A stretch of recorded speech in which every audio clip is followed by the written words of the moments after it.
Bismillahirrahmanirrahim. Assalamualaikum warahmatullahi taala wabarakatuh. Alhamdulillah rabbil alamin wassalatu wassalamu ala asyrafil anbiya'i wal mursalin wa ala alihi wa sahbihi ajma'in. Alhamdulillah. In the previous video we discussed about the idea of the cognitive brain and the mind, because the whole concept of the mind now is being in the forefront, because there are many therapies that not only talk about cognitive behavior therapy, that they're talking about mindfulness, but how these thoughts come from the holistic integration of the self. From the Islamic perspective is that our integration is not only at the mind level, but our integration is at the spiritual, emotional, mental and physical level. And this whole total integration, inshallah, will give us the full meaning of life in terms of happiness, peace, success, being an achievers in life, and fulfillment of our journey in life as a true and sincere servant of Allah, as His Khalifa on this earth, and so on. So many of the wonderful things that Allah has given us that we need to understand and apply this into our model, which inshallah we together with all other Muslim psychiatrists, psychologists, sociologists, philosophers, try to build up a model.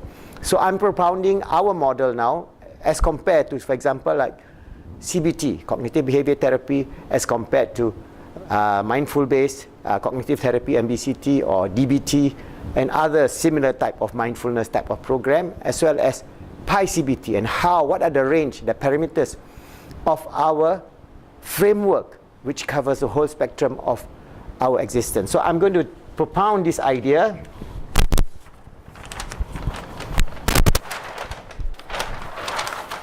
As I say, this is not the final, this is one and only, but this is some of the ideas that, alhamdulillah, it is Allah inspired me. It is an ilham that I just able to put it in a graphical form, so that you can see the comparison between the beauty of Islam and the beauty of Pi-CBT, positive Islamic cognitive behavior therapy. So we start at the most often used empirical evidence-based therapy that is now being used throughout the world. That is CBT. And you can see CBT, if CBT, they have this whole TEF cycle. They take at the level of cognitive thoughts, because CBT don't talk about the mind. Nowhere in CBT that they talk about the mind. But the later models developed by others, there is mindful-based cognitive therapy or DBT, dialectical behavior therapy. All these models talk about the mind. But even the definition of the mind varies from each school of therapy to another school of therapy, and so on. But doesn't matter. But at least they now understand the mind. But if you look at CBT, they talk about cognitive thought.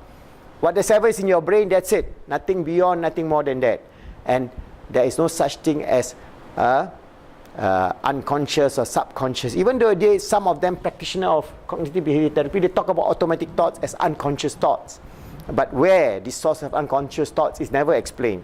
All right, where these automatic thoughts coming in is never explained. So because of the secular model, they have thoughts, T, all right, then they have the emotion and feelings. So the thoughts, the automatic thoughts, whether it's negative or positive, and usually it's negative, you talk about, I'm no good, I'm incapable, and so on, that kind of thoughts that keep repeating in your mind because of the problem that you have, the rumination that is happening automatically. Your emotions and feelings are affected. So the TEF then affects your behavior and action, your actions and behaviors. So this whole cycle of negative TEF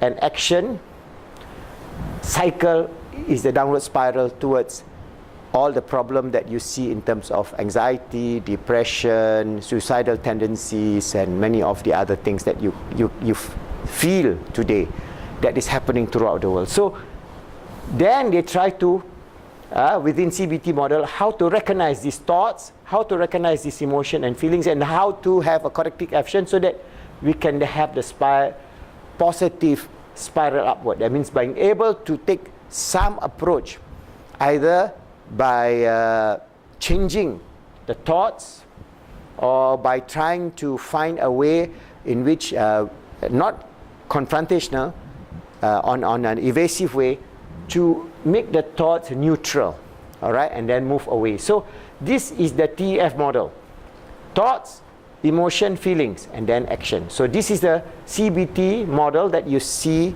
in most of the evidence-based cognitive behavior therapy model that is being used throughout the world now. All right. Then, as a result of CBT, they develop mindfulness-based. This is where they talk about the mind, the intuitive thoughts, the intuitive self, because now they are trying to define the mind. What is the mind? Well, they say it is the mind is the unconscious aspect of human self, all right, which is more than the brain. So they're talking about not only the brain, but this is the mind that is more than the brain, where the exchange of information between one person and another person means there is a communication between at another level of mind.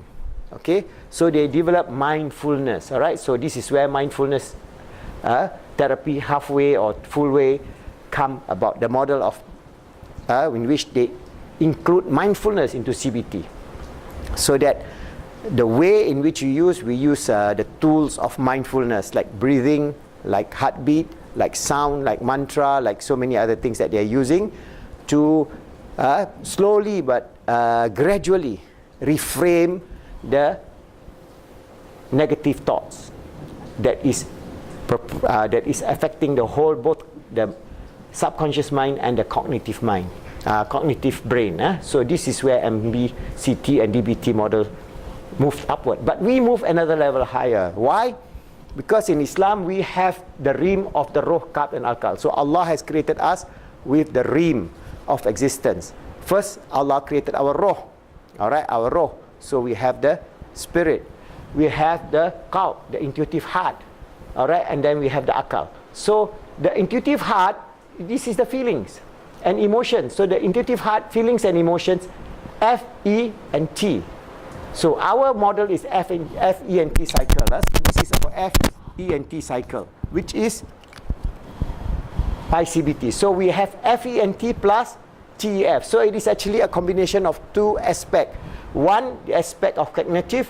One is an aspect of supra conscious or unconscious rim, which is impinging on us. So how are we going to develop this in such a way that it becomes useful and wonderful? What we need is for us to understand the shower of love from Allah. So from the rim and the Ruh and the Qalb, we try to understand the shower of love, the power of love. This is very important, of mercy, of compassion, of kindness, of gentleness, of so many aspects in which, inshallah, as I develop this Pi-CBT model, the framework, we will bring in some of these ideas which is consonant with the whole idea of Islam, which is consonant with the whole idea of existence and the idea of creation by Allah subhanahu wa ta'ala. So we try to shower our intuitive heart, feelings and emotion with the love of Allah. Love of ourselves also is important, love of the Prophet and so on. So there are levels of love where when we try to groom the intuitive heart and the feelings, then we are able to move away from the negative automatic thoughts by the various practices of Islam. That's why we have these practices of Islam in terms of muhasabah, muraqabah, tafakkur, zikr, dua, and so many of the tools that we use in Islam, but we do not see the grandeur, the beauty, which is very sad. Whereas somebody has just some idea of breathing only, hold, and then you breathe and you think about the air coming out from your nose. That is mindfulness breathing. All right, but we have so many other tools. We can use this, yes, because Allah tells us to look inward into ourselves. So we look inwards into our breathing, we look inwards into our pulse, we look inward into our guts, we look inwards into our cell, we look inwards into our existence, at every particle of our existence. We look inward at the formation of the fetus in a growing child in the tummy of the mother. So many reflection that we can do from A to Z, and these tools are being propounded by our teachers 1,000 years ago. More than 1,000 years ago, these were developed, these were explained, and these were understood. So today we are just rediscovering. So I'm just giving you a rediscovery.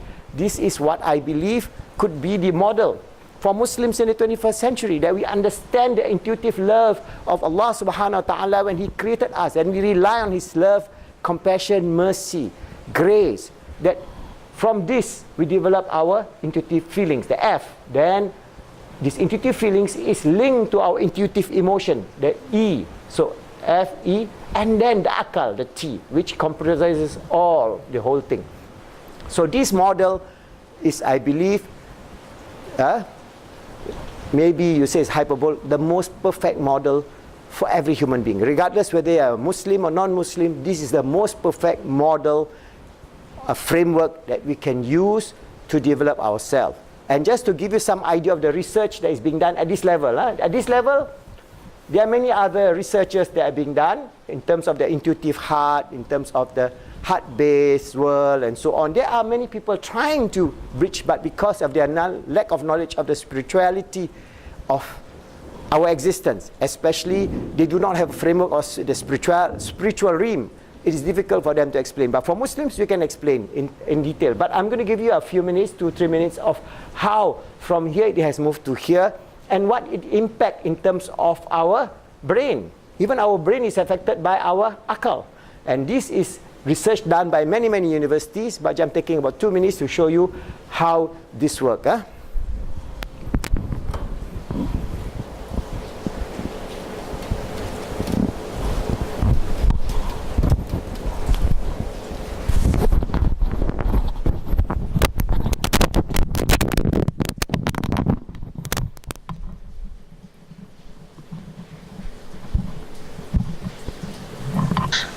So now, let's look at the chain of events that happen in the brain when we practice mindfulness.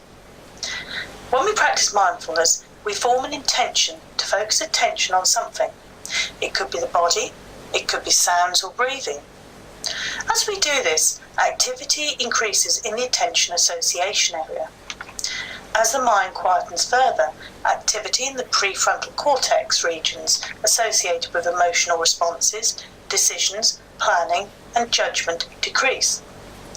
Next, as the mindfulness practitioner becomes less aware of sensory information stemming from their external environment, and therefore less aware of their orientation in space and time, as activity in the orientation association and visual association area decreases.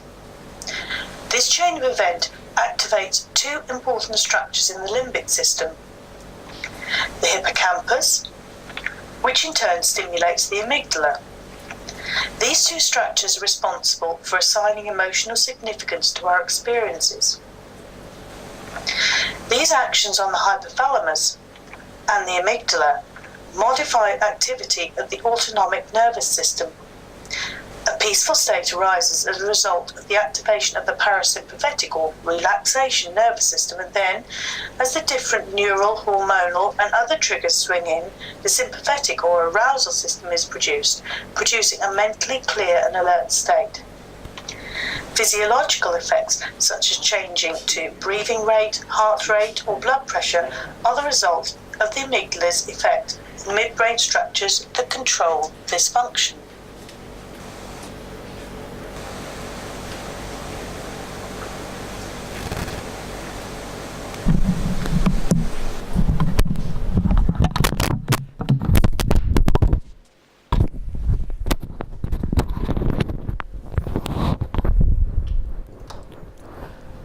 Okay, Alhamdulillah, you can see that now there are research. This is just one research. If you go through Google and you find there are many, many research and many, many diagrams explaining how the development of our totality by mindfulness, we can affect our cognitive thoughts and also develop the various aspect of our brain in terms of controlling of the amygdala, controlling of the reticular activating system, in terms of the development of our frontal cortex and how it interact as a total system. So this whole idea now is they're talking about integrated brain or integrated bioneurology or whatever they are discovering in many, many ways. So this integration actually develops your brain cells, your neurons, and it not only alleviate the stress, the feeling of depression, the feeling of anxiety and so on, but you can train in such a way that this integration in terms of the mindfulness can actually be more effective than CBT. What if now I'm telling you that we can train our intuitive heart from the realm of the Ruh, Qalb and Akal, that we understand the nature of love from Allah subhanahu wa ta'ala, as explained by a great scholar, throughout the centuries. Ibn al-Qayyim, Imam Ghazali, Maulana Jalaluddin Rumi, Ibn Arabi, and so many of them. How they explain these intuitive feelings of love that transcend the physical mind. And that is very, very useful tool, especially when we are living in a fast-paced world where everything is moving so fast, where our thoughts and our feelings and our sense of living on this earth is moving at a fast pace that it is like we have no control over our thoughts. And once we lose control, then we have all the problems, the symptoms of the modern world of anxiety, depression, suicidal thoughts, meaningless in life, aimlessness, hedonistic lifestyle, and all the other things that is part and parcel of this degradation of our akal, which is then linked to our qalb, which is linked to our roh. Alright, so our roh S, our qalb E, our akal M, and our P. This is the P, we are talking about the P level. This is the physical. So we have the S, E, M, and P. So this is one idea that inshallah, if we are able to develop further, we can develop a positive Islamic cognitive behavior therapy model integrating CBT. Remember, we take the TF from CBT and then we include the FET. So we have two cycles here. We have the FET plus TEF cycle. So this is our feelings, emotion and thoughts from the intuitive level plus the thoughts, emotion and feelings at the cognitive level. So this is how, inshallah, if we can harness this whole idea, inshallah, we can develop a wonderful positive Islamic cognitive behavior therapy model, methodology, framework, tools, and so many other things to go into very specific area, whether we want to go into specific area of depression or anxiety or addiction or family development and so on, which there are many, many areas in which we can understand. But if we understand that we live in the realm of the shower of love of Allah subhanahu wa ta'ala, and we rely on Him, and we always remember of His Rahman and Rahim, His mercy and compassion, His maghfirah, His forgiveness, we can then develop these positive feelings to filter down until we can then inshallah help the ummah, help a lot of Muslims now facing a lot of problems, especially psychological problems, which they could not see any solution. And we provide a pathway. We are not saying that this is a perfect model, but a pathway in which we can think about it and how we all together can develop a positive Islamic cognitive behavior therapy model that transcends not only CBT, not only MBCT or DBT, but it is the whole framework of our existence as a human being. And inshallah, that will be a wonderful approach towards Islamic psychology and positive Islamic psychology, inshallah.